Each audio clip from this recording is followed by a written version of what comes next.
Welcome, everyone, to your Friendly Neighborhood Fanboys, brought to you by MiddleOfNowhereGaming.com. I am your host, Chaz King. With me, as always, in this endeavor is Mr. Adam Leonard. Hey, glad to be here on a Friday night. Friday, gotta get down on Friday. Everybody's turning off the podcast right now. We're gonna sing the whole time. Yeah, we're gonna sing the whole time. Yeah. Okay, no, we won't sing the whole time. Well, maybe we will. We'll bust out in the song. We're not an operetta, but who the hell knows? Maybe Friendly Neighborhood Fanboys, the musical, exists. If Jurassic Park can get a musical made, we can have a musical. Maybe. That'll be the name of the musical. Maybe, by your Friendly Neighborhood Fanboys. It's nothing but the hits of Carly Rae Jepsen. Yeah, which is Friday and Saturday? No, hers is Call Me Maybe. Oh, Call Me Maybe. Oh, boy. Oh, jeez. Oh. Podcast maybe. That tends to be week by week podcast maybe. Yeah. Weekly maybe. All right. Well, lots is going on in the world, and we're just going to have fun, and we're going to talk to you about all the cool things in the world of pop culture, gaming, movies, media, comics, all the things that we love, all wrapped up into a pretty little bow that called your Friendly Neighborhood Fanboys. If you like us, give us a like on Facebook at Friendly Neighborhood Fanboys. You can follow us on Twitter, FN Fanboys. You can email us, fnfanboys@gmail.com, and all that good stuff. Adam? Yes. How you been? I've been good. Had some much needed vacation time this week. Have a whole lot more coming up next week. So I got a chance to, get some gaming done. I have officially beat Dark Souls, so now I've done Dark Souls 2, and Bloodborne twice. Nice. So I am all about that hard mode now. And getting a little bit better. I actually managed to get through a majority of the bosses and all four of, quote-unquote, the main bosses in Dark Souls just by myself. No summons, no help. If I had an applause track of my own, I would cue it. So, yeah, that was neat, and now I've been playing Quantum Break, trying to get that done before Dark Souls 3 comes out. Yeah, Quantum Break. Tell me about that, because I have that machine, and I only have I have two Xbox exclusives, and I'm looking to maybe play a third. What do you think of it so far? How is Quantum Break? I am enjoying what I'm seeing so far. So, Quantum Break is by Remedy Games. Remedy is best known for the Max Payne games. Yay. As well as Alan Wake, one of my all-time favorite games. And you could definitely tell this is a Remedy game. So basically, kind of more or less kind of the beginning plot. This is spoiler, but it's a spoiler of literally just the beginning of the first 15, 20 minutes. Is you're this guy who's been overseas for a while. You have been doing something overseas, possibly military, possibly something. I mean, you definitely have weapons training and that kind of thing. But anyways, you've been overseas. You've been called back to the U.S. by your best friend. And he's working on some kind of science experiment that he wants you to help him with. And it turns out that he has created a time machine, or he might have been working with your brother on a time machine. It's a little kind of shaded at the beginning. And he wants you to help basically start up this time machine. And, of course, an accident happens, and you guys are both given these time manipulation powers, and all of a sudden your friend kind of goes bad. He kind of starts up this shady company and is basically trying to kind of not necessarily control the world, but he thinks that something bad is going to happen in the future, and he's doing everything he feels is necessary to stop it. And so it's basically you versus your old best friend. It's a third-person cover-based shooter-ish that has really cool time control mechanics. Or you could do stuff where you can manipulate time, either stop time in like a bubble, or you can like dash. You can use time so that you can like kind of dash like instantaneously up to people, along with various other effects. Awesome. And then there's also some really cool, like, and like basically kind of time is kind of breaking as you go further and further in the game. Like time is like fracturing and hiccuping. And there's a fairly early on kind of like showcase piece where you're like confront him in like a basically what's called like a dry dock shipyard. That's where like ships go to get worked on when they're not in the ocean. Mm-hmm. And he kind of like blows up the ship. But like time is so kind of fucked up at this point that it doesn't just like blow up and done. It like time keeps on like flipping backwards and forwards and backwards and forwards, and so essentially you're having to move through this kind of level, trying not to get killed because like the ship keeps on breaking and unbreaking itself, and so there'll be like moments where there are paths that are clear, but then they close up again, and so you have to kind of platform your way through the level. That sounds really cool, actually. So basically, and so the format's really interesting too. So it's like basically you play as a good guy for the most part, and that guy's actually played by Shawn Ashmore. Iceman. Iceman, yes. And your brother is played by, I believe, is Dominic Monaghan. Like he was one of the Hobbits. Yeah, that guy, Lord of the Rings. the one from Lost, right? Yep. Yeah. So, and then the bad guy is played by the guy who's Littlefinger on Game of Thrones. Yeah, Littlefinger. So anyways, you play most of the game as like the good guy, but then when you reach at the end, it's kind of in a chapter format. I believe it's probably like a 5-chapter game. When you get to the end of each chapter, it usually leaves off with some kind of cliffhanger or something like that. Then you kind of assume the role of the bad guy, the Littlefinger character, and you have to make some kind of big decision about what your next move's going to be that's potentially alters the game. And then from there, instead of just going back to the game, here's kind of what's really interesting and what's really kind of like a bold move on the part of Remedy is before going back to the game, after each act, there's like a half an hour of television that you watch based upon the decision you made as the bad guy and these kind of decision points. And then these basically these television episodes kind of forward the story, and then eventually after about a half an hour, then usually plops you back into the action again. How is that transition? It seems like it could be awkward. How is it handled?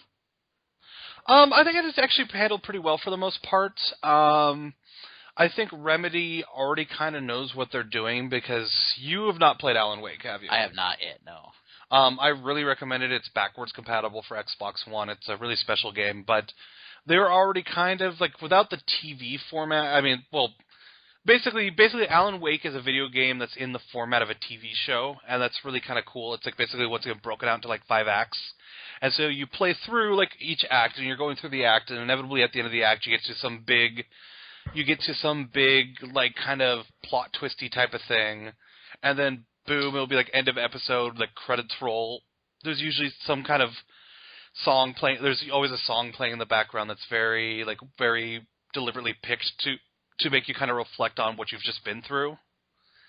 And then after the credits get done, then it goes to like a previously on Alan Wake, like it's a TV show, and like does kind of like a catch up, like here's what's been going on, and here's where you were up to this point, and then it goes into the next chapter. So each chapter is basically a television episode.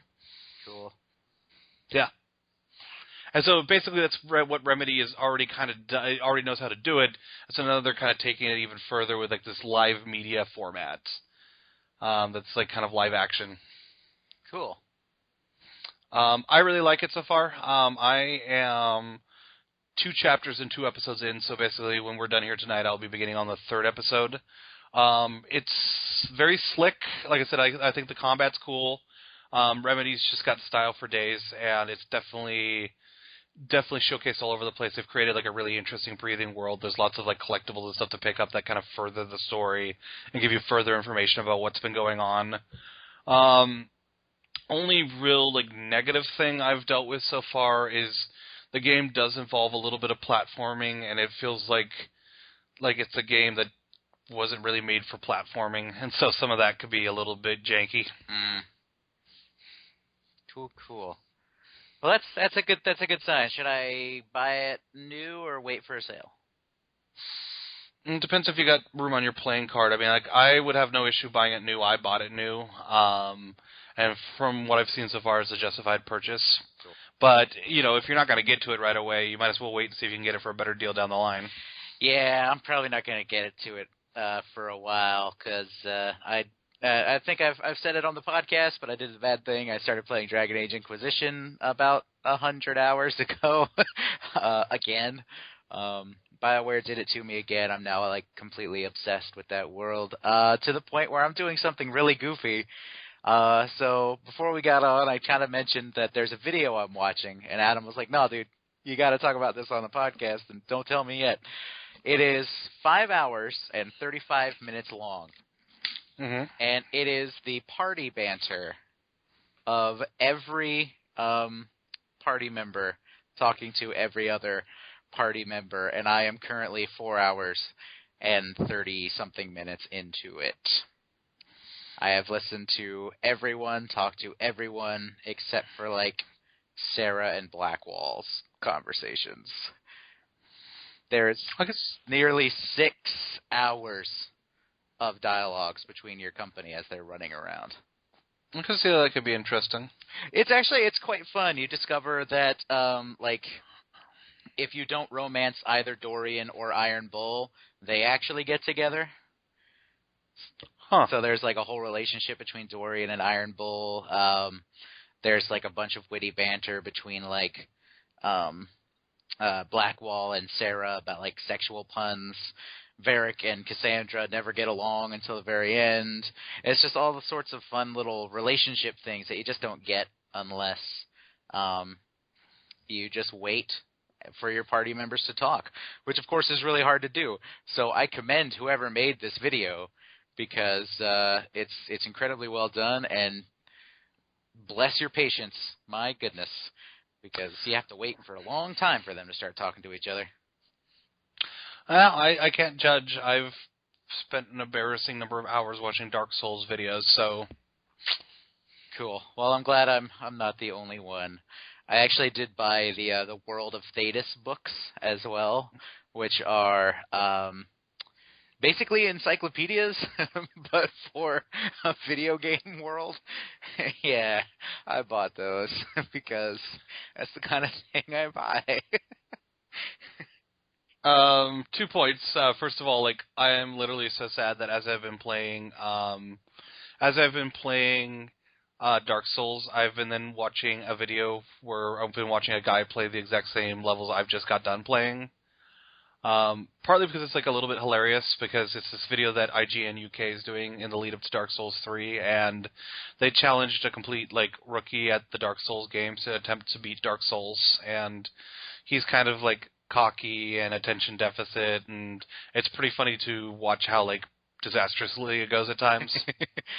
That sounds like a lot like how my playthrough is probably going to go. And I have, and also, admittedly for Dark Souls 3, I ordered an originally $120 but now $77 collector's strategy guide. Nice. That comes complete with like a replica of like the healing flask you use in the game and a steel sword bookmark. That actually sounds really cool. Is it a usable flask? I don't know about that. Like, actually, believe it or not, I got asked that on the Middle of Nowhere podcast as well. I know that it's like a resin, so it's probably like a plasticky flask, so I don't know why you couldn't, but... Because I foresee lots of healing tonic in the future when I make it back. Because it's kind of like, that was kind of the ongoing... Because I have this idea, and I don't know if it's going to happen, because unfortunately most of my good ideas never happen, just because, well, what are you going to do? Life. But I really want to do this series for Middle of Nowhere Gaming, where I come up with a game journal of me playing through Dark Souls 3, and it's just going to be me, for the most part, pretending, or at some points not pretending that I'm drunk, and just like incoherently swearing about how much of a dick the game is. And just like, it's just be like, this is like the journal of Douchebag the Knight. Well, today I fucking tried to go into this castle and a bunch of dickhead sorcerers fucking killed me. Word. See, my issue is that, like, if I set up my phone to like videotape me, I'm afraid my reactions won't be genuine. Because today I got so mad at this stupid fucking dragon because I'm trying to kill all 10 of them, and it's this dragon in Impris de Leon, who is apparently the hardest dragon in the whole game. He's a dickbag dragon who has lots of babies and lots of armor, and the thing wouldn't fucking die. And then the game starts to like low frame rate me to the point where I'm playing in a fucking strobe light, and I'm just sitting here and I'm just like, what the fuck is going on? Why is this happening? Don't miss. And I'm wondering, like, if I had a video on me, would I genuinely do that, or would I maybe try to play like, oh no, cool, I'm not stressed, I'm not like getting unhealthily upset at this stupid fucking game. I have generally found as a good rule of thumb, as somebody who's been playing a lot of very hard games over the last 4 or 5 months, sometimes it's best when you start to feel yourself getting frustrated, just to take a break, walk away, because chances are you're going to come back calm and do much better even on your first try. Yeah, I was thinking about doing that, but the life bar was so low. The life bar on that dragon was so low, I couldn't just walk away. And I also thought my Xbox was going to freaking explode because the frame rate was so horrifyingly low. I was just like, oh my god, what is happening? Is this thing going to just freaking, like, start on fire? Because this is like, nope, I'm not doing this. Nope. Oh, you want to do Shield Bash? Cool, we're going to do it in Zack Snyder slow-mo, baby. And then it's going to slow right back down. Oh, it was a scary experience. Oh, speaking of Zack Snyder, I don't know if we've talked about this on the show yet, because we've already covered the fact that he wants to do that Washington all of 300. Yes. Did we get to the further update that he's now clarified further that he doesn't want to just do that, but he wants to do a set of films throughout history, like 300. So like what? Start with George Washington. How about, like, I don't know, like Custer's Last Stand? Oh, no. 300, or like, how about Napoleon 300? Oh, no. They could actually use Tom Cruise's actual size for that one. Oh, no. Zack Snyder. Oh, man. Maybe like a World War II 300. That I wouldn't get too down on that. That might actually be kind of cool. But, yeah, I mean, unless, of course, they were fighting with swords, which then I would just get behind because it's just ludicrous. And, yeah, chicken and beer. All right, so that's kind of what's going on in our world. Zack Snyder's going to make a movie about our podcast. That would be amazing. Lots of slow motion sweeps. Slow motion clicks of Skype. Oh, the slow motion Skype updates. I can see it now. So many updates. You can speak for yourself, but I want Zack Snyder to stay far, far away from my life. You do? You don't want to be, like, really brooding and dark and slow motion? No, that's okay. Like, I can see me right now, running down the gray tones of my hallway as I hop down the steps, like boom, boom, boom, boom, with a Hans Zimmer score behind me. It'd be a really boring movie. I'm gonna be honest. Kevin Smith is the one who's, like, meant to tell my life story. Yeah, I think that'd be a much better choice. Well, maybe I would just do the contradictory. I'll go with Zack Snyder. Yeah, screw it. Yeah. Zack Snyder directs my life. Maybe Kevin Smith and Zack Snyder team up. Chaz's life, all style, no substance. Pretty much, yeah. I mean, it's kind of true. Only I don't really dress well or do much with my hair or my face. Don't really even work out much anymore. There you go. So just falling into complacency. Welcome to the rest of us. Oh boy. Okay, so what do we want to talk about this week? Let's see. What should we start with? Let's start with the meat of the program. Wrestling. We like wrestling, and this was a big weekend for wrestling. This is, of course, the Wrestlemania weekend. This is the weekend where even if you're not a wrestling fan, you watch it anyway because it's a gigantic pop culture extravaganza that may or may not be good, ? And we're going to talk all about it. Man, Wrestlemania weekend as a whole. Should we start with NXT or just kind of cover whatever the hell we want? We can start with NXT. Might as well have some kind of like linear way to do our thoughts. Yeah, so the NXT show, I loved it. I think NXT is the best thing that the E has going, and this show is no exception. The general thoughts on NXT? This weekend was last weekend, Wrestlemania weekend, was a tale of, was all about contrast. It really showed some of the best and some of the worst things that the WWE's got going for it. Not that I think like WrestleMania was like a total waste, and we'll get into it, but NXT was so good. Yeah, it really was. I mean, everything from the tag match to the women's title match to the world title match to Nakamura's debut. Man, all of it. Yeah, basically the only bittersweet thing about NXT is about the NXT Dallas takeover is watching Sami Zayn and Shinsuke Nakamura. I was like, well, nothing to WrestleMania is going to beat that. Yeah, pretty much. I mean, it was one of those matches where the very next morning I just woke up, put that on right away. And if you are a wrestling fan, or even if you're not, and you have access to the WWE Network, like if a friend has it or something, watch NXT TakeOver Dallas, skip to Sami Zayn versus Shinsuke Nakamura, and watch that. Just watch it. You'll have a great time, and it might make you go, yeah, wrestling's pretty damn cool. And if you are a wrestling fan, yeah, you just knew nothing was going to beat it that weekend. Now, it's interesting because I hadn't really seen anything of Nakamura because I occasionally will see New Japan on TV, but I'm not, unfortunately my time is limited, so I haven't really had the time to catch up with it. I'd heard all the hype that he was good, and, I'd read some stuff about him, but it was kind of cool, and I was just kind of excited to experience him firsthand, just kind of blind for the first time. Mm-hmm. And man, is that guy cool.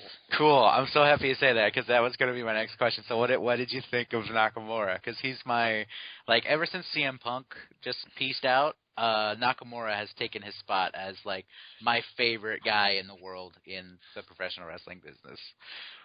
Well, I mean, it's just beyond, he's, a phenomenal performer, obviously, but it's kind of, it's more than that. It's, he's just kind of fucking fascinating to watch. I mean, I had heard some comparing him to Michael Jackson or Prince, and when you actually watch him, you instantly oh yeah, that's absolutely accurate, isn't it?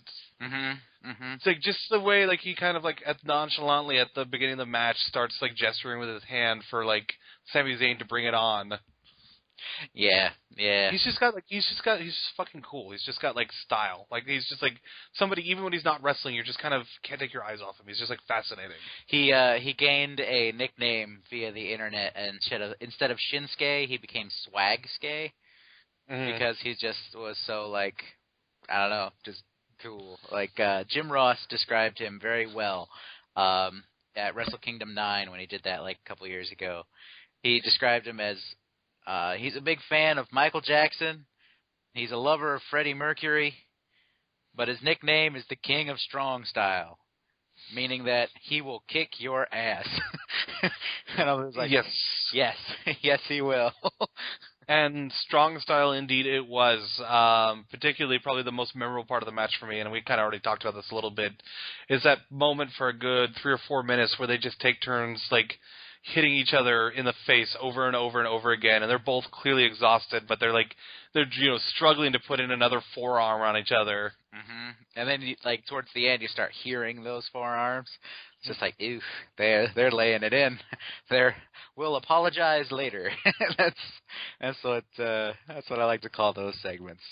And I was literally, when I watched him do his finisher, I didn't even know what I just witnessed. I'm what the hell was that thing? Yeah, I don't remember what they're calling it now in NXT. It's something different, but I know it as the Bomaye knee, where he just basically he knees you in the face.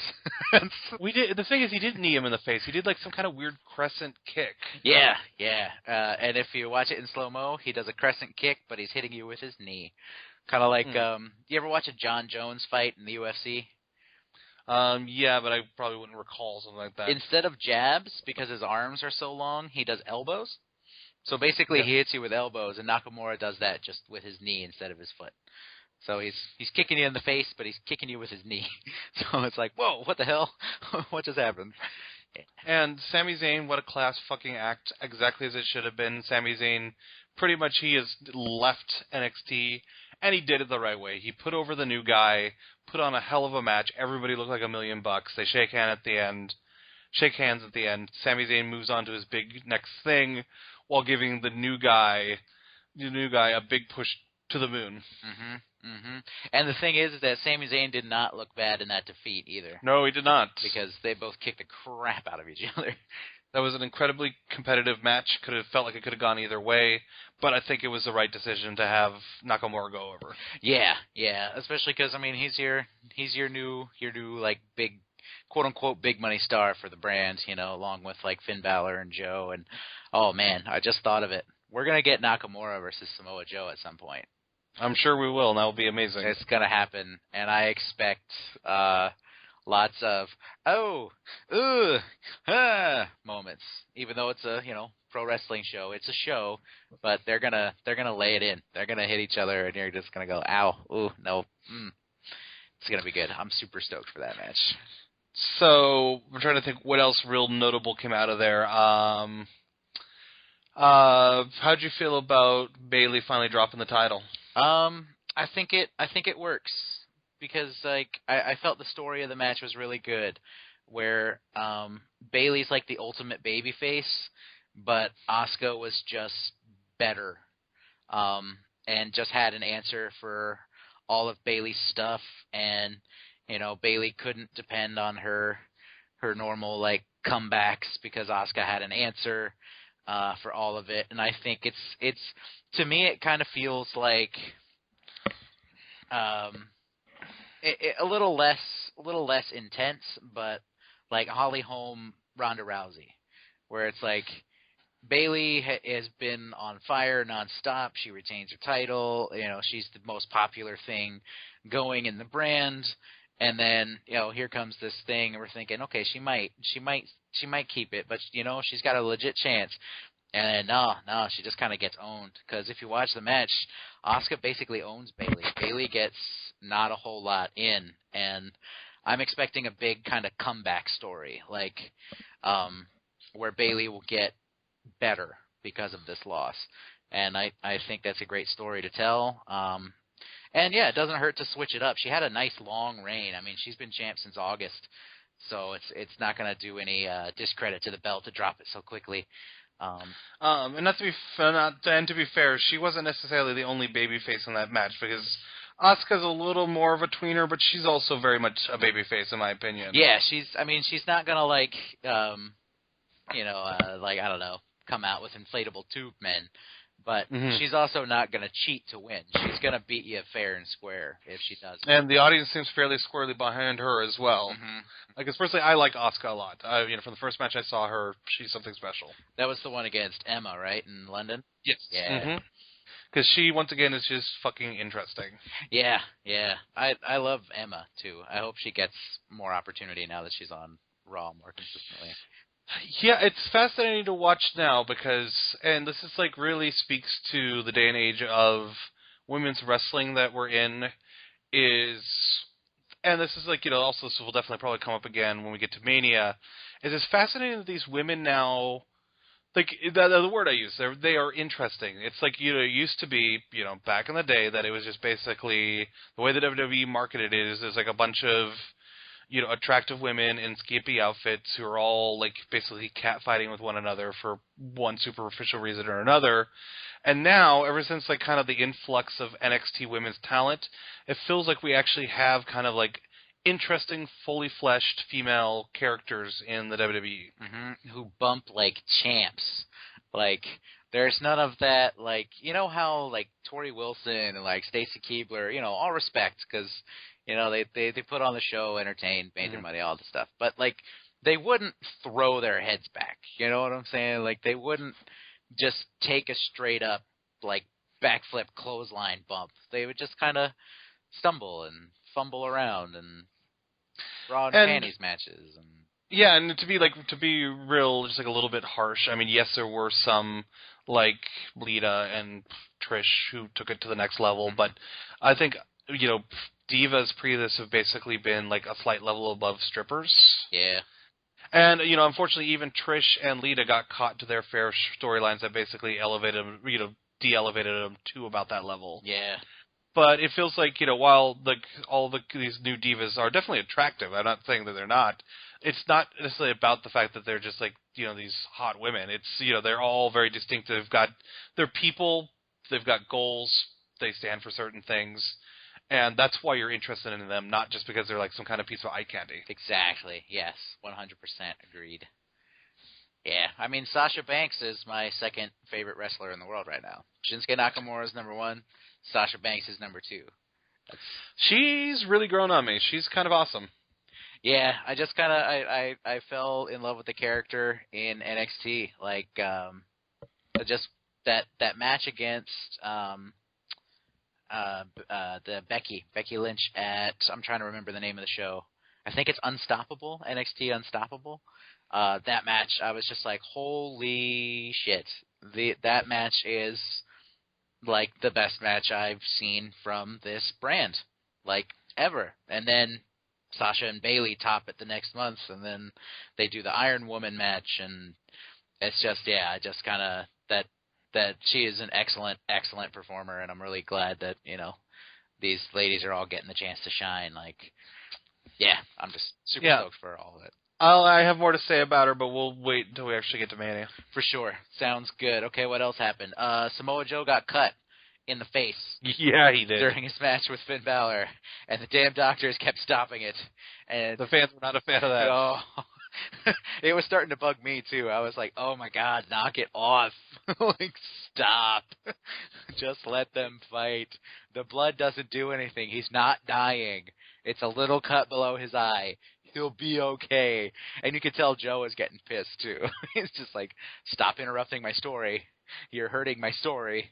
But they still did a great job, and, looking at it on a second viewing, I actually kind of feel like the doctor stoppage kind of helped fuel that story of Joe just being unstoppably pissed off. Like, that may have been to his detriment because of the finish, which was basically, Balor in a way got lucky. He didn't just, beat him with a move. He, countered a move and rolled him up and got the 3, and it's like Joe still looked like a beast, an unstoppable beast, and it still fits that storyline of Finn Balor didn't win, he survived.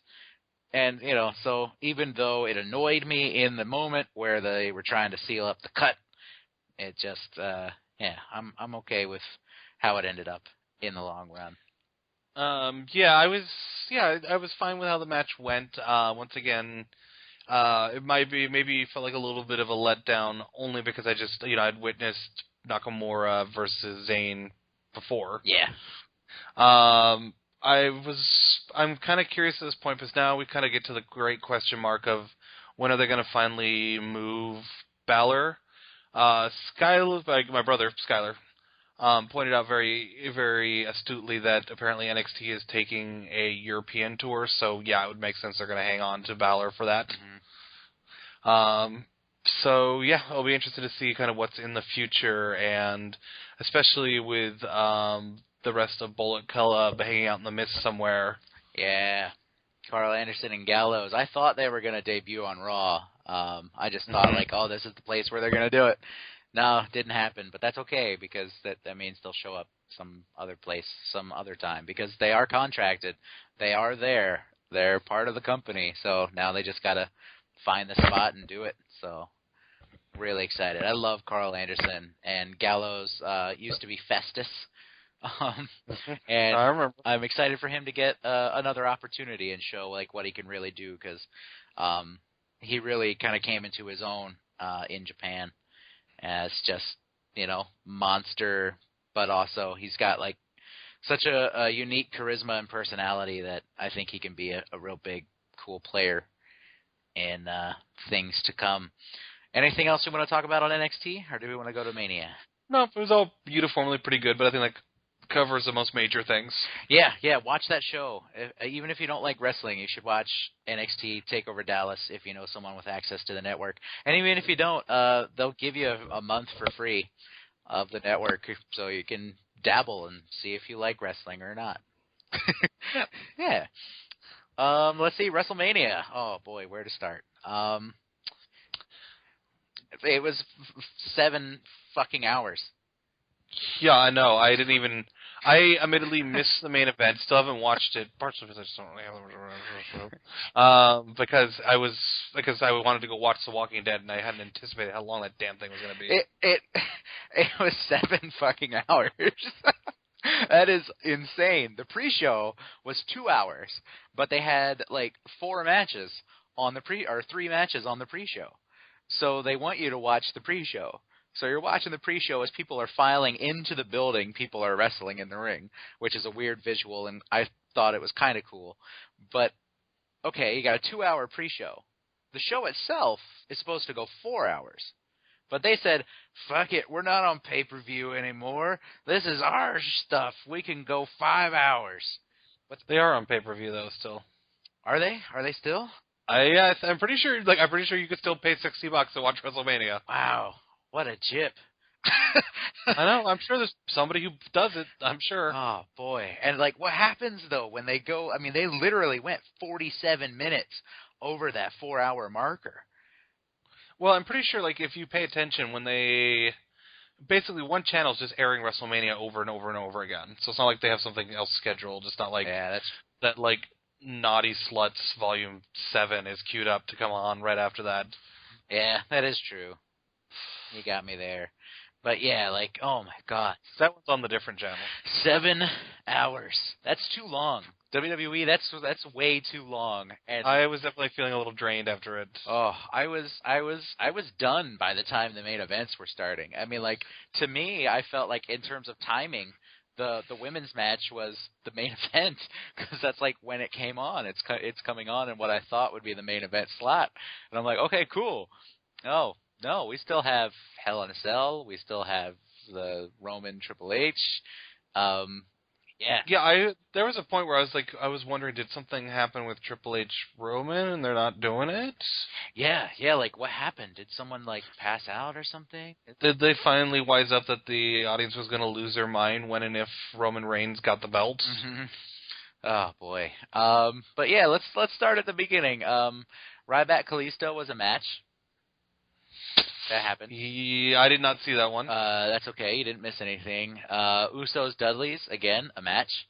And they did the same spot on Raw. So if you watch Raw, they successfully splashed them through the tables instead of the Dudley moving. Okay, cool. I have never been able to care about the Usos, and the WWE really, really wants me to. Mm-hmm. But it just doesn't take. Yeah.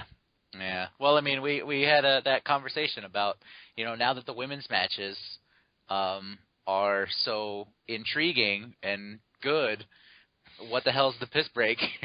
And we both said the Usos. It's because they're not bad, but they're just not particularly interesting by any stretch of the imagination. But the WWE keeps on trying to hope that somehow they're going to sell us on them. Mm-hmm. Yeah, it's just not working.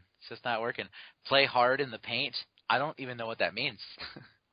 What the hell does that mean? It sounds kind of vaguely dirty is what it sounds like. Play hard in the paint. Volume 4. Immediately following WrestleMania. And it's compounded by the fact that it's not like they're going to work up the ladder in terms of like my interest either, because when I see like the sheer number of like tag teams in NXT that would be better than many, if not all, of the tag teams in the WWE, which good to see you finally make the jump up, Enzo and Cass. Yes. I cannot wait to see you guys feud with the New Day. That's probably going to be fucking amazing. Mm-hmm. And the Vaudevillains are now there too on SmackDown. Once again, a very competent tag team. It's just kind of like, yeah, you're not even like, these teams are better than the Usos, so I don't really know how you expect us to like want to back the Usos. Yeah, they're kind of like Cena, except I have less respect for them. They're there because like the kids and like them. Yeah, and T-shirts, I guess. Yeah. What else happened on the pre-show? There was another match, and I can't. Oh, the Divas, like the end of an era. Divas giant 10. That was the end of an era, all right. Yeah, which is pretty awesome because following that match, they and it doesn't really even warrant like who was in it. I can't remember who was in it. They undid. They got done with the Divas title. Divas title is no longer. And thank freaking goodness. It is now officially the WWE Women's Championship. It looks just like the world title, only a different color scheme and maybe slightly smaller because the ladies aren't quite as gigantic as Brock Lesnar. Basically, two thoughts. First of all, poor Paige. She should really be part of the new generation. She shouldn't be lumped in with this riffraff. Yes. Because Paige is kind of awesome, but she somehow is mixed up with all this diva shit. Yeah, if I could pick the girls out, I would pick out Paige. I would pick out Emma. I would pick out Natty.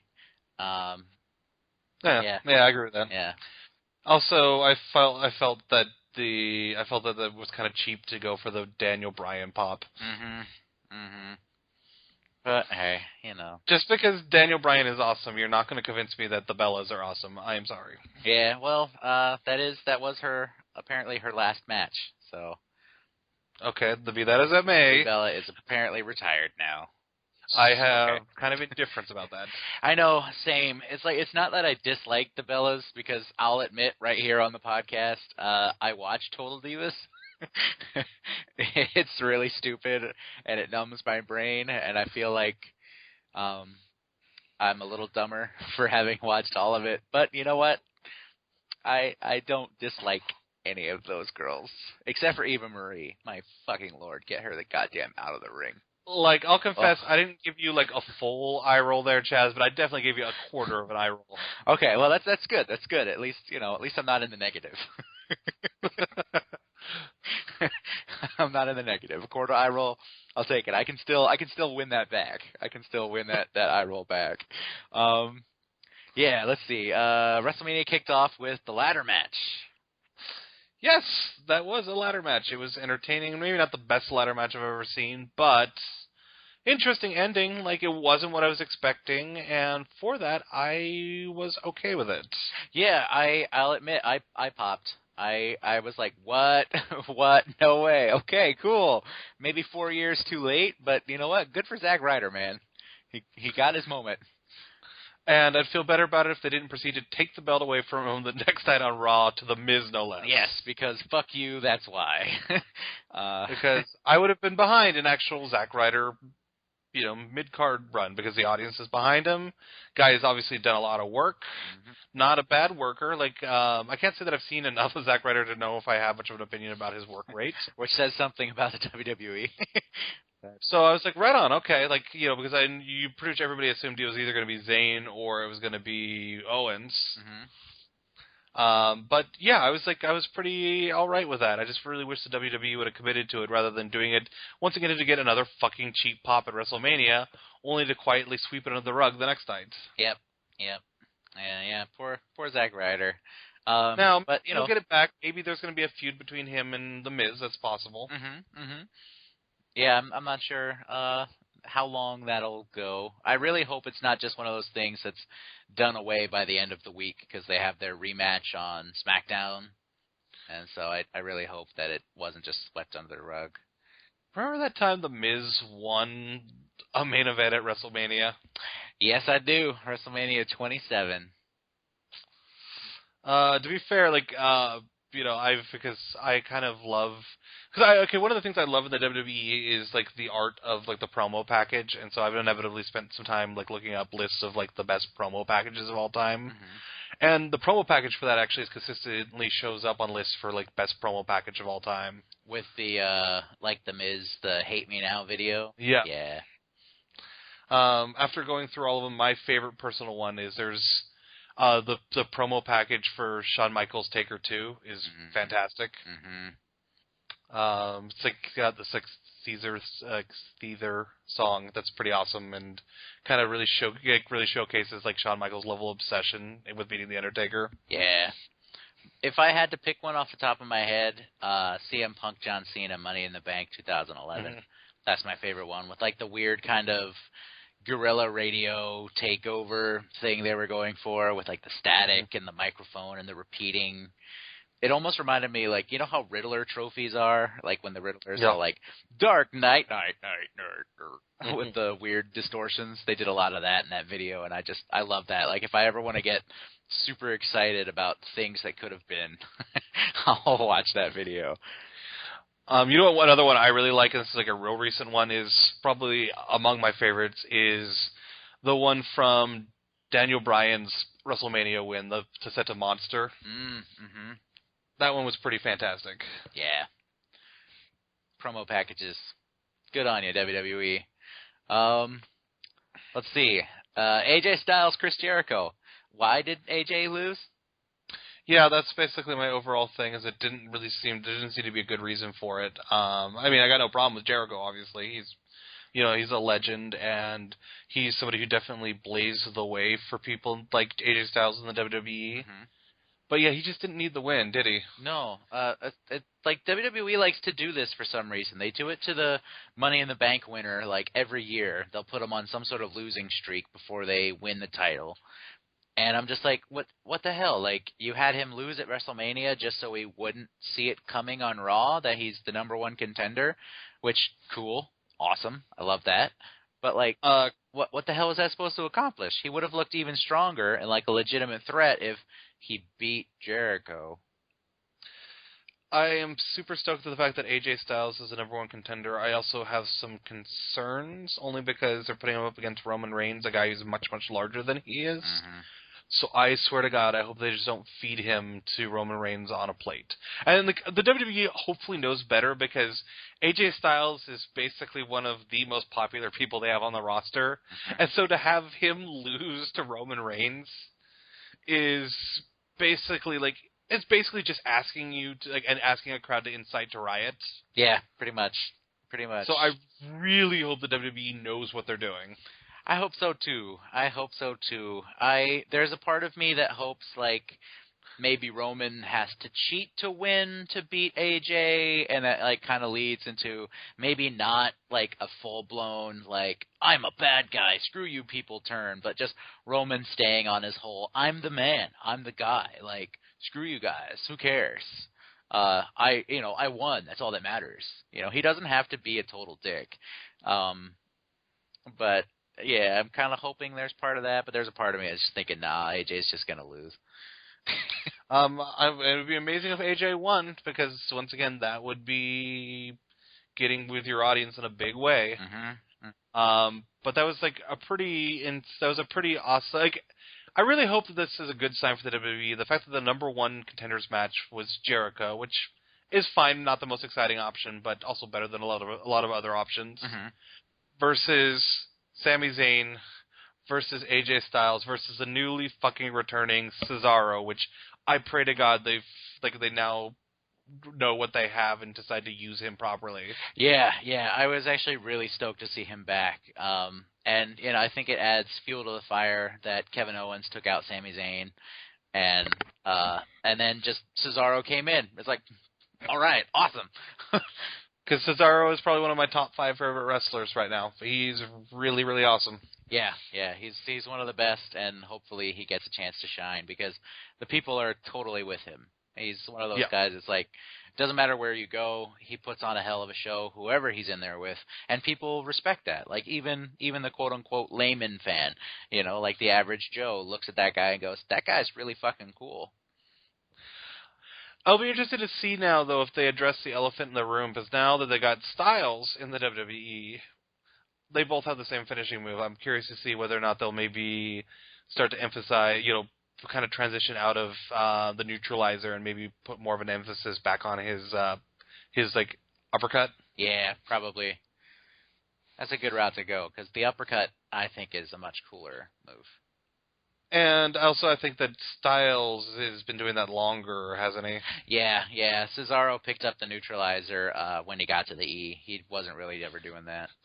I have to confess, I've never really, that move has never really made a lot of sense to me. It doesn't look particularly impactful. The Styles Clash? Yeah. I don't know. I think it was just one of those, no one ever did it before. It looks impactful on bigger guys.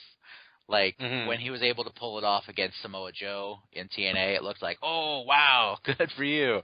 Because, Joe's a big guy, so he's landing right on that chest.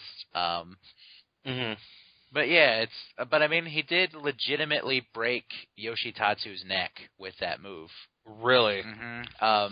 With the Styles Clash, you're supposed to lean your head back, and most guys are trained to lean your head forward on bumps, protect your head. But Yoshi leaned his head forward on the Styles Clash, and AJ just came right down on it to the point where he was Yoshitatsu, he was able to get up and walk out of the match, but the next day he had to go to the hospital because he couldn't feel parts of his body, and he stayed in the hospital for something like 5 months or something, just random surgeries and fixing up things. It was bad. He's back, though. That sucks. Yeah, he's back. So in New Japan, they did this great thing, which I don't know if it's great, but it takes advantage of a bad situation, where the Styles Clash became instantly terrifying to the fans because of the legitimate injury to Yoshitatsu. So they used it as whenever AJ set that move up, the fans instantly went, oh, because someone could get hurt, which is cool. But here in the E, people are kicking out of it, so whatever. Yeah. We'll see. Man, what else happened on this show? Next match was something uneventful, I guess. Well, what else did we have? We had New Day came out in a big box of cereal. Yeah, they did. That was one of my favorite moments of the night, honestly. Because, like you said, New Day is like a meme given sentience. Yeah, not only that. They came out of a giant box of cereal dressed as Dragon Ball Z characters. Yes, they did. Okay, so I was kind of commenting on the fact that New Day's had a really fascinating year, because this time last year at WrestleMania, they were still doing the kind of soul preacher gimmick, and the fans hated them. And then eventually got to the point where they were turned heel to be appropriate to the fans' reactions, and then all of a sudden New Day started cutting loose, just kind of doing whatever they wanted, and all of a sudden people started cheering for them. And now, I just realized when I was watching WrestleMania, they're full face now, aren't they? Yeah, I think they really are. And they never had, any sort of moment that made them that. They just kind of naturally evolved. It's basically almost because of the context of who they're up against. And since they're currently feuding with the League of Nations, who are completely unlikable heels, all of a sudden, by default, New Day's face. Yeah. And not even a questionable face. It's 100%. Right. Which is kind of fascinating to watch. They've come 360 basically in a year. Yeah, good on you. I really like all three of those guys. I'm glad they're getting their due. Yeah, absolutely. Like I said, I think they're a lot of fun. They're entertaining. Good on you guys for taking a stupid gimmick and making it work. And man, have they made it work. Yeah, they totally have. Meanwhile, we have the really sad collection of what could have been main card people that are just now lumped together into a sad, pathetic team. Oh, the League of Nations, man, it's the what could have beens. Alberto Del Rio, he could be cool. Wade Barrett could be cool. Sheamus could be cool. The biggest. Oh boy, Rusev is the biggest crime there. Rusev should have been a main card monster. He wrestled John Cena last year, for crying out loud. Yeah, the dude is a very imposing bad guy, but he's not even imposing anymore, because the League of Nations is basically these guys performing at are performing as C-level versions of themselves. Yeah, it's a situation. It's no offense, but Rusev, you're getting beat up by Kofi Kingston. Yeah. Remember how you used to beat him in 30 seconds last year? Which is not an insult against Kofi Kingston. I'm just saying the disparity in size, the size is such a big kind of difference in size that it's kind of sad that they've taken him from being like an unstoppable like monster to this. Truth. The Legends came out, Stone Cold came out, HBK came out, McFoley came out. They did some stuff. I didn't like any of the Legends stuff on this show, and I'll tell you why. Because it was at the expense of the regular talent. That's fair. Because, I mean, okay, cool. The New Day was able to turn it around and be like, okay, Stone Cold stunning me was mostly my fault. And it was funny, and okay, cool, good on you. But they could have done the exact same thing with, another faction. I don't know, the Social Outcasts. Because that's their whole job, is to be, the losing faction. That's their gimmick. But, the New Day, who already lost the damn match, which, what the hell, bookers of WrestleMania? A bunch of heel wins. What?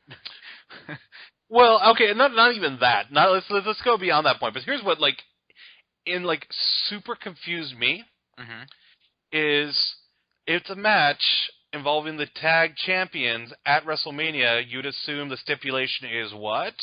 Maybe a title match. The title is on the line, and one would just assume that. And I was, so freaking confused the next night when, New Day still has their titles. I'm like, wait, what? Yep. So why would you, as the League of Nations, challenge the New Day to a match at WrestleMania without the title on the line? Where's the logic in that? There is none. There is none. I tried to search for it, and I can't find any. No, it's just I'm like, what? That is, the most weird piece of booking ever. Ever. Side note, so is Barrett gone, or is they might be trying to solo him out again? I think from what I understand, he decided not to re-up his contract.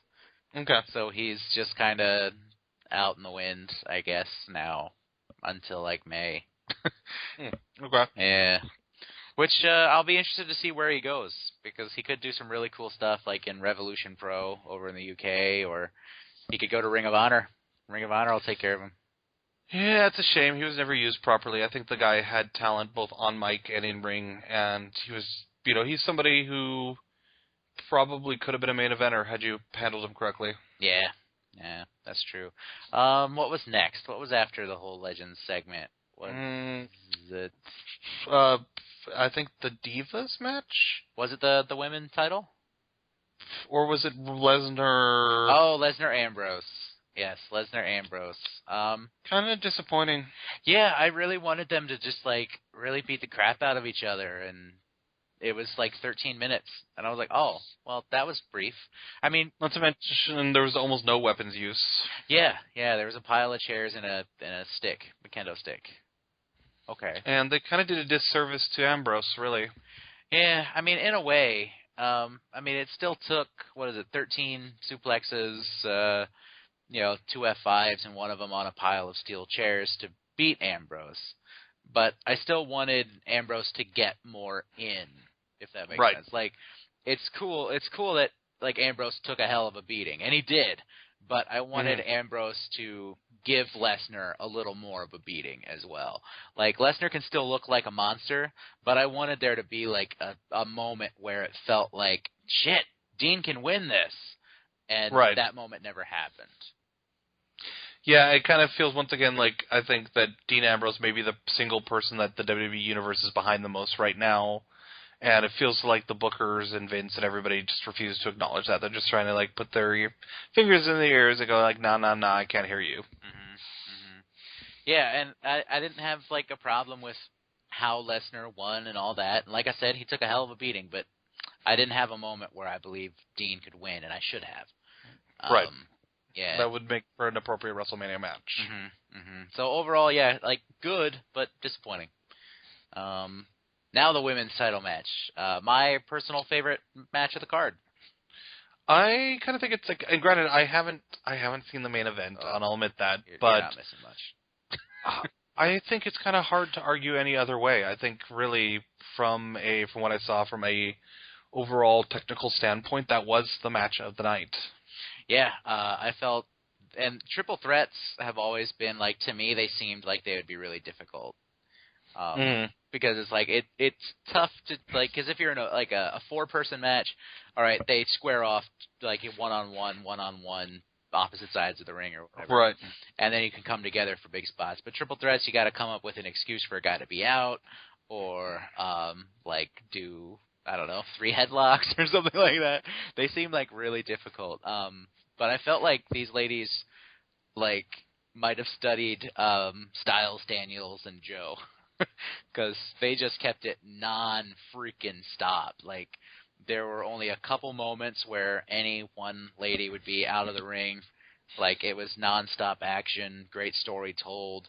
The champion looks, Charlotte looks like a big jerk. Sasha looks like the uncrowned champion. Becky looked great even in defeat. I mean, and we got a new women's champion instead of a divas champion, because diva's not a good term, but women's champion. I'm super excited. Charlotte, again, a heel win. I would have liked Sasha to win, but at the same time, they can build up now to that big one-on-one Sasha-Charlotte match. Yeah, that was like my only downside, is I was disappointed by the end of the match. I kind of feel it's Sasha Banks' time. Mm-hmm. And plus, for as much focus as being put on the women, I'm getting a little bit tired of every match ending, not because Charlotte has won, but because her daddy Ric Flair, has like interfered in the match. Mm-hmm. It's getting real old real quick. Yep. It's starting to wear thin. It is starting to wear thin indeed. But yeah, I loved how everyone got like that main event entrance too. All three women got like hardcore, oh, this match is a huge deal entrances. And just look at last year's WrestleMania. It was like one women's match on the card. It was a tag match. It got like 6 minutes. This match got 17 minutes. And they all got, like, Charlotte got hella pyro all over the place. Sasha Banks had Snoop Dogg. That was awesome. I love the fact that Snoop Dogg was out there doing her song. Yeah. Did you know they're legitimate cousins? Yep. Mm-hmm. That's just crazy. And Becky got, like, crazy amounts of steam. Everyone felt super big and super important. They got the special ring announcements. The whole production of that match was the best thing on the card by far. I personally enjoyed the fact that Sasha Banks' costume was a tribute to Guerrero. Yeah. I love that with the pants and the flames. Yeah, good stuff. Yeah, like I said, Sasha Banks is quickly climbing up my list of favorite wrestlers, and I can't wait to see more of her. Yeah, she's definitely up there for me. I just, if you haven't watched that Iron Woman match, oh, it's the best. She steals a little girl's bow off of her head in the front row and throws it at her. I'm just like, you have won my heart. Let's see. What was next? Shane McMahon, Undertaker.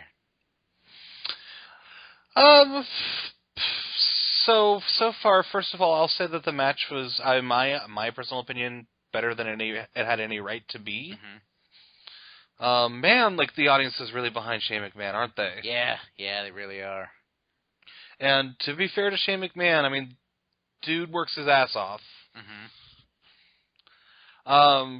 Man, that jump from the top of the cage. Oh, dude, I knew they were gonna do something, but like there was a part of me saying, maybe he'll just climb up the side and like jump off the side, because the Hell in a Cell is taller now.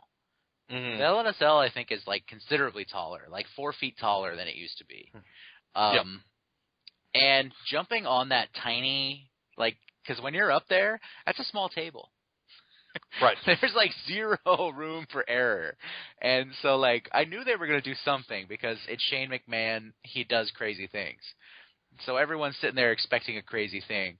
But he climbs all the way up to the top, and I'm like, no, don't do that. Don't die. Please don't die. Don't kill yourself. And Jesse's like, why? Why are you? My girlfriend was watching it with me at the time. She's like, why are you wondering if he's gonna die? Like, he's gonna jump off that cage. He's gonna jump off of it, and he did. And that was scary. Good for him. And yeah, not to mention it was impressive that he could still hit the coast to coast. Yeah. Here's my inherent problem with the match, though, and it turns out my problem from the beginning wound up being my problem at the end. Is these very simple facts? Like, okay, Shane McMahon versus Undertaker, Hell in a Cell. Interesting booking choice. here's like the big thing you have to solve is these two kind of logic problems. Undertaker really should not lose to Shane McMahon. No, that should not happen. Like, realistic, Shane McMahon's not going to beat Undertaker in a Hell in a Cell. If Shane McMahon just loses to The Undertaker, that begs the question, why the hell did we do this in the first place? Because you're basically teasing some kind of big revolutionary change, and then you just say, nope, things are going to stay the same. This is all a waste of our time. This is why, for the long period of time, I had formulated like the theory that there was going to be some kind of new stipulation added where Shane was going to pick like somebody in his place, i.e. John Cena, and then there was going to be a real wrestling match. But no, it was exactly what it was on paper. Undertaker cannot lose to Shane McMahon in Hell in the Cell at WrestleMania, ergo Shane McMahon loses, ergo his bid to take over the company fails, and quite possibly he's just going to disappear back into the shadows again. So it's like, what was the point of that? Yep. It's like, oh, all of you fans think the show sucks. Well, he thinks the show sucks too. Well, guess what? He's going to fight in this match, and if he loses, the show's going to continue to suck. Oh, yeah, he just lost because, we don't care that you think the show continues to suck. Like, the only caveat is I don't know what they're planning in the future. This could be part of a long-term thing. They may make it work eventually. Yeah, but yeah, you're right. You're 100% right. The effort put forth was outstanding, but again, just like this entire show, the booking was just bizarre. Mm-hmm. Yeah. And then I guess I'll talk a little bit about the main event. We've got some more stuff for the main event. Oh, yes, yeah. Oh, yes. We've got at least two more things. Yes, we do. So which one came first? Was it Rock? I think so. I think it was.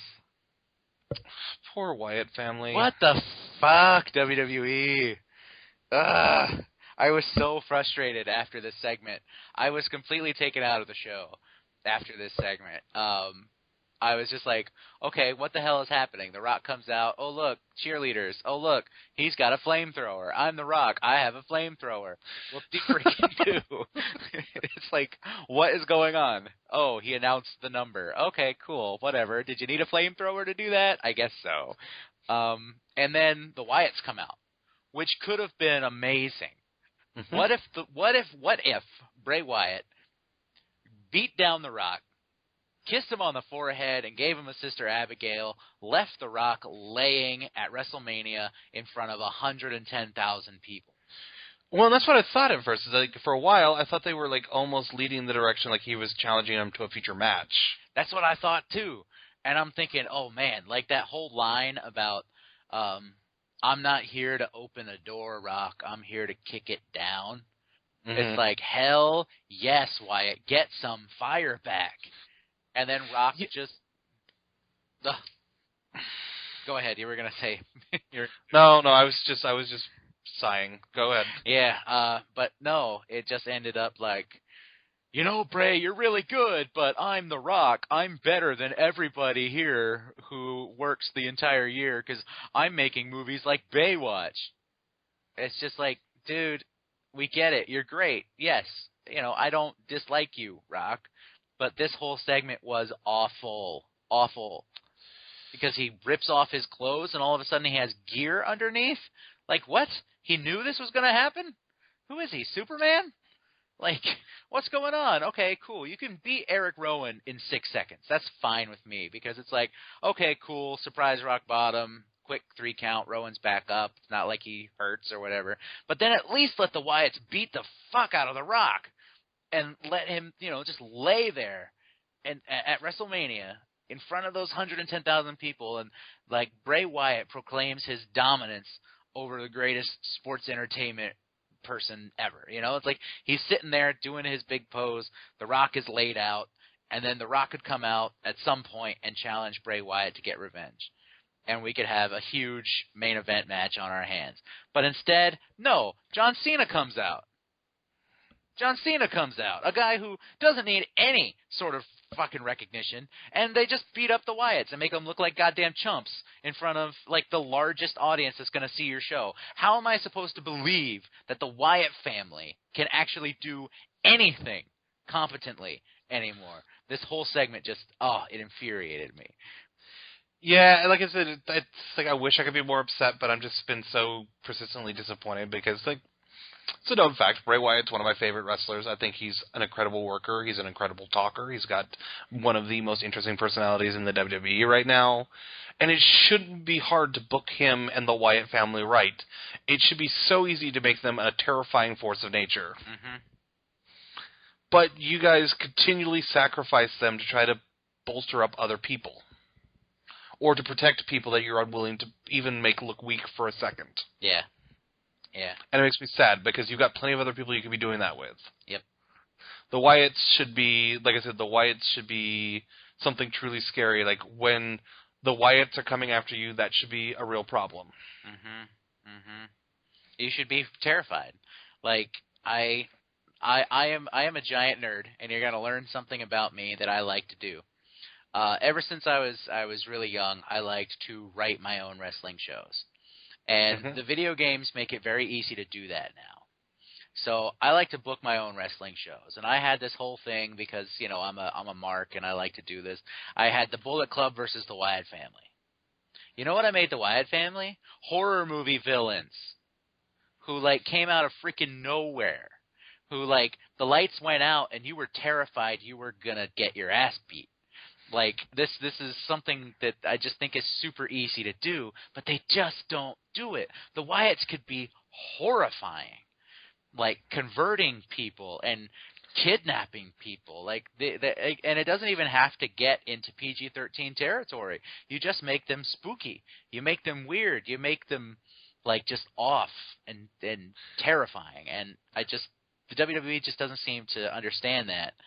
And I hate it. I hate it so much. And you hate it on the head, because it's the number one thing that I've never understood why they hadn't done. I mean, they've played around with it before, but the Wyatt family is a cult, and it should be played like a cult, and that cult should grow. Like, there should not only be, like, a fear of getting beat up and losing to them, but there should be, like, a direct fear that you are going to lose self by losing to them, because they will take you, because you see repeatedly, like, they beat people, they take people away, those people come back, and they're not the same people anymore. You don't know what happened to them, but they're all of a sudden very different people, and that's where the terror should be behind those characters. Is not only are you just, you know, are you it's like you losing at stake, you losing yourself is at stake, because these guys will take you and they will do things to you.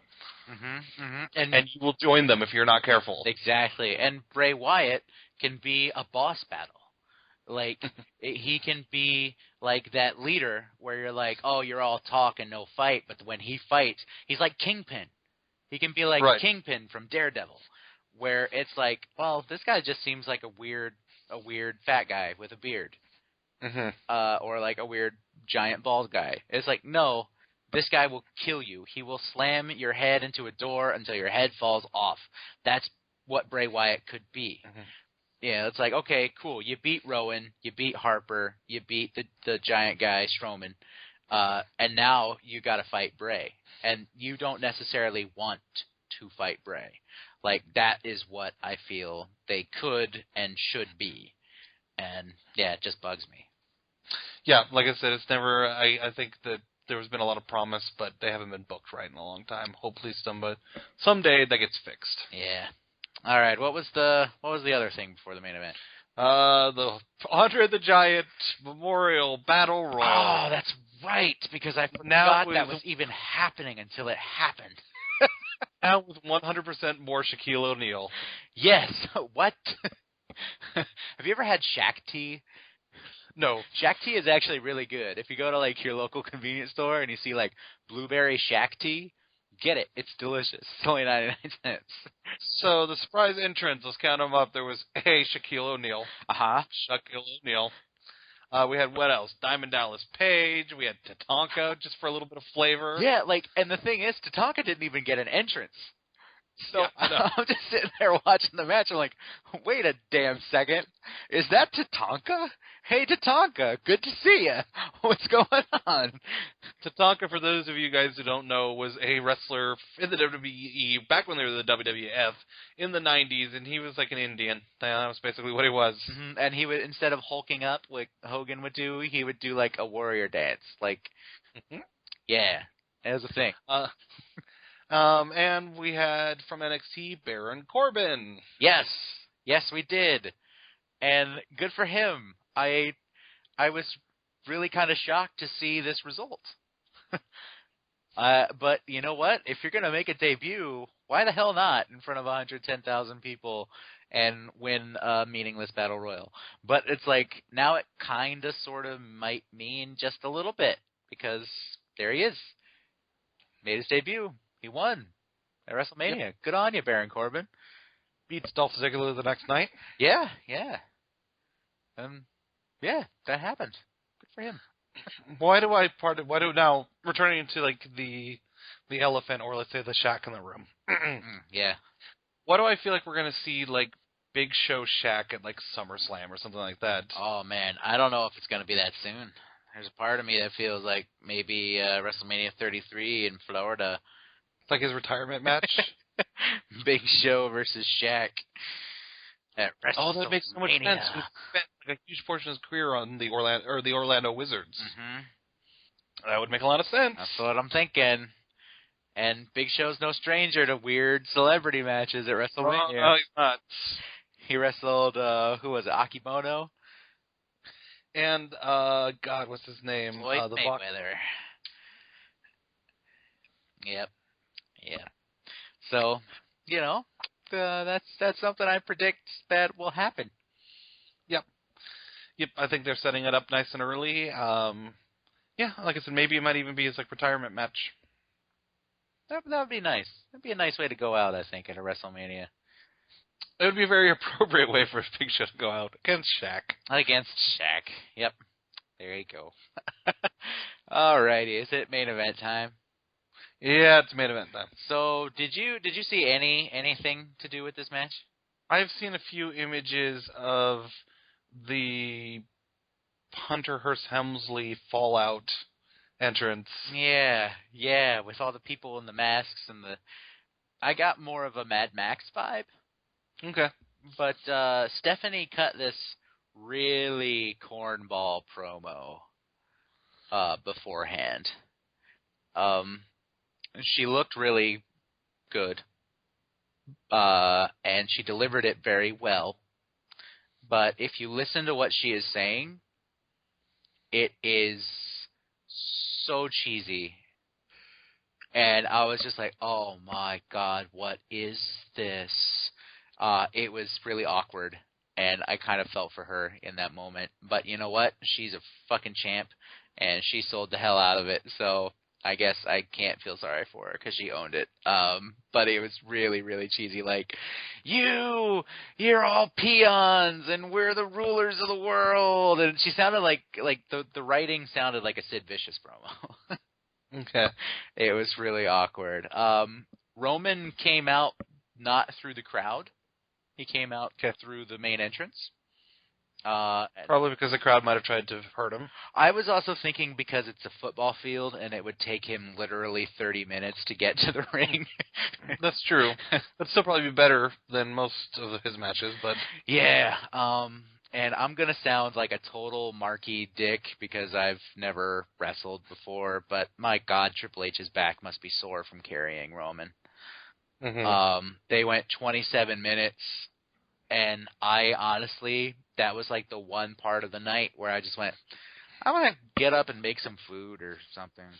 Like, I literally stopped caring during that match at some point. I'm like, the beginning was fine, but in the middle somewhere I just went, okay, cool. I'm going to go make food and do some stuff.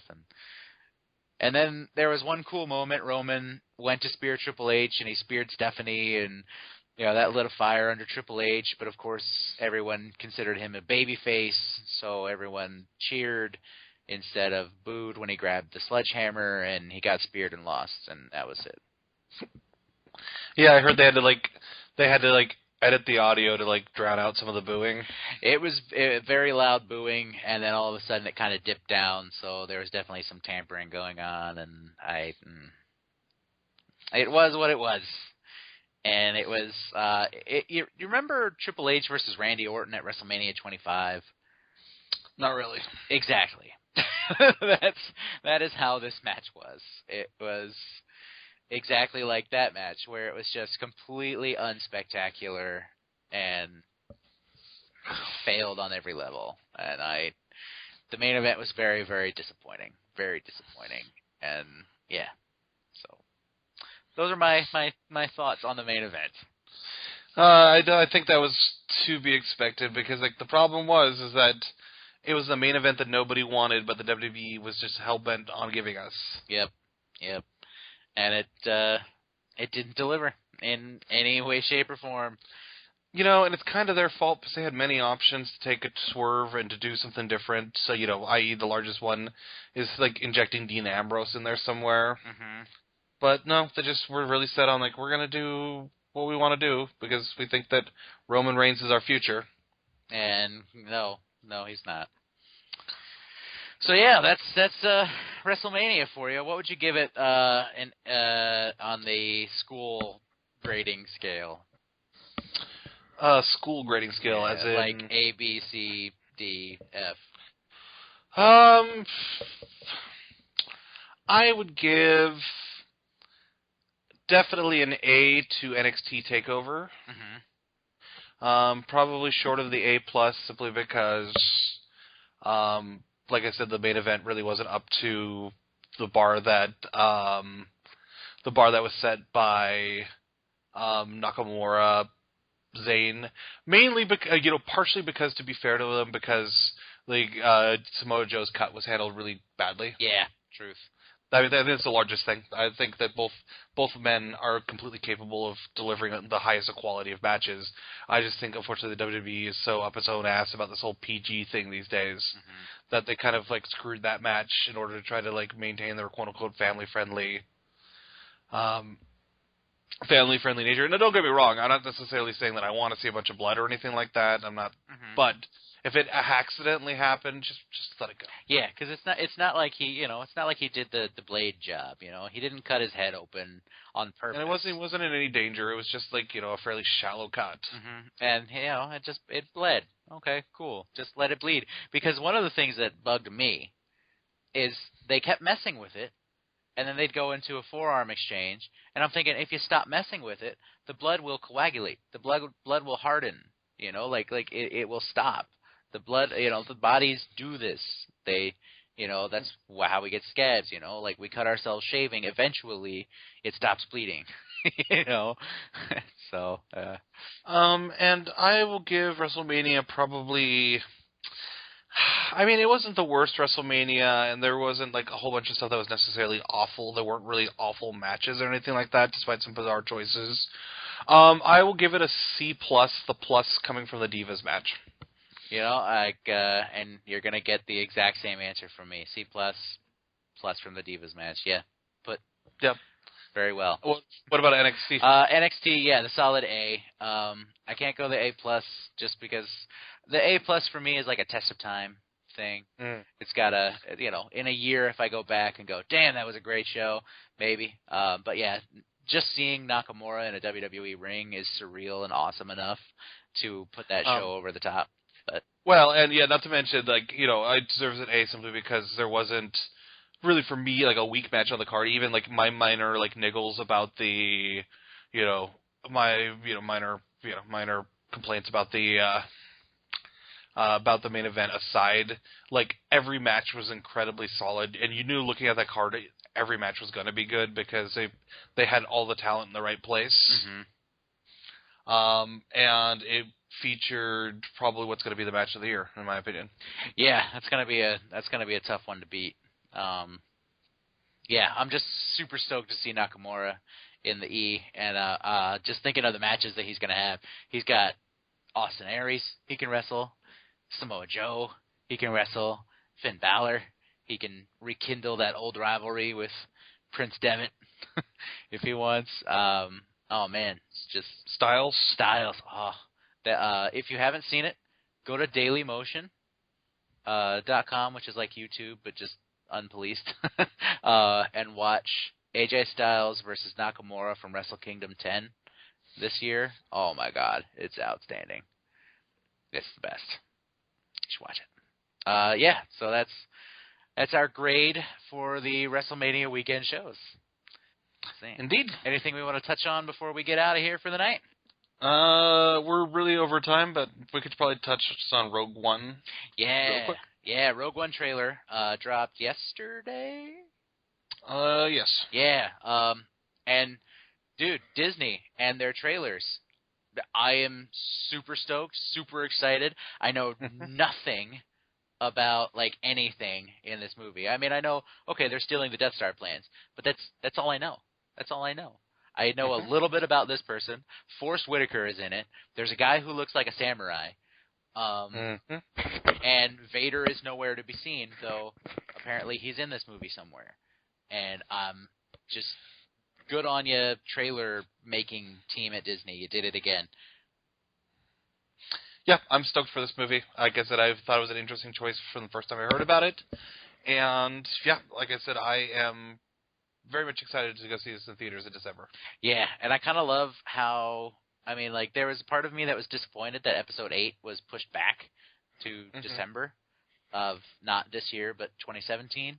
But at the same time, I'm like, nah, man, screw it. Make December Star Wars month. Like, December is Star Wars month. That's just the month where all the Star Wars things come out. And that's awesome. I love that. Yep, I am super excited, and we'll be back next week when the Doctor Strange trailer drops. Oh, that's happening.